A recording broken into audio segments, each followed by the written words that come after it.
So today we're going to be talking about the westward migration of farmers.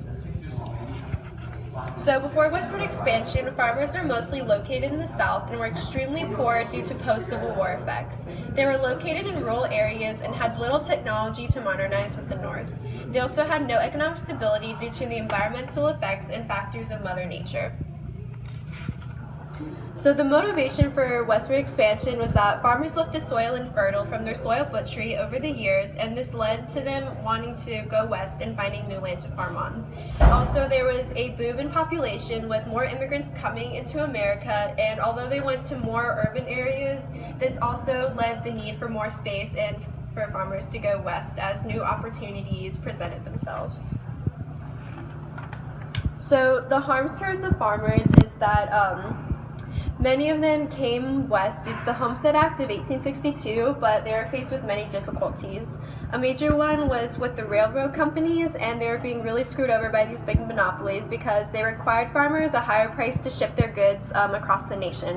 One single positive thing, however, was the Munn versus Illinois case, where the states would regulate the commerce of railroads. However, this was short-lived when the Supreme Court ruled in the Wabash case that states could not regulate interstate commerce. So for the daily life in the West for farmers was pretty tough. Farmers only had pockets of good land, but most of it was bad. There were many problems with Native Americans and with cattle farmers as well, when the cattle would wander into their farms and their crops, and resulting in the farmers having to put up barbed wire. Also, the farming became more commercialized, and farmers usually started to plant one crop, one animal for a cash crop. However, the main thing was with the interactions of Native Americans, because when farmers moved west, of course, the Native Americans were pushed off their lands, and they didn't really like that. So there was a lot of conflicts, and basically a lot of this conflict sort of disappeared after the many Indian wars and with the Dawes Severalty Act, where tribal ownership of land was ended and many of white farmers purchased this land for their use.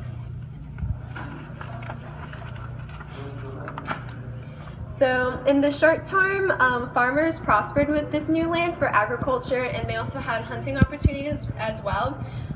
For a short time, there was a unification of the domestic market with the railroads shipping goods nationally. And so this was very good for these farmers at first, but in the long term, the farmers suffered. More people moved to urban areas, so farmers were generally isolated, and they were being taken advantage by the railroads once again, which was a big conflict then.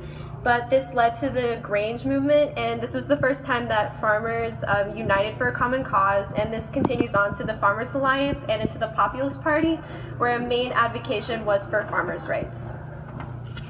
So in conclusion, farmers really suffered during this time, and they were being continuously screwed over with big monopolies in the railroads. They had bad land, and there was many conflicts with the natives, and life just wasn't really as good, and so farmers had a bad time.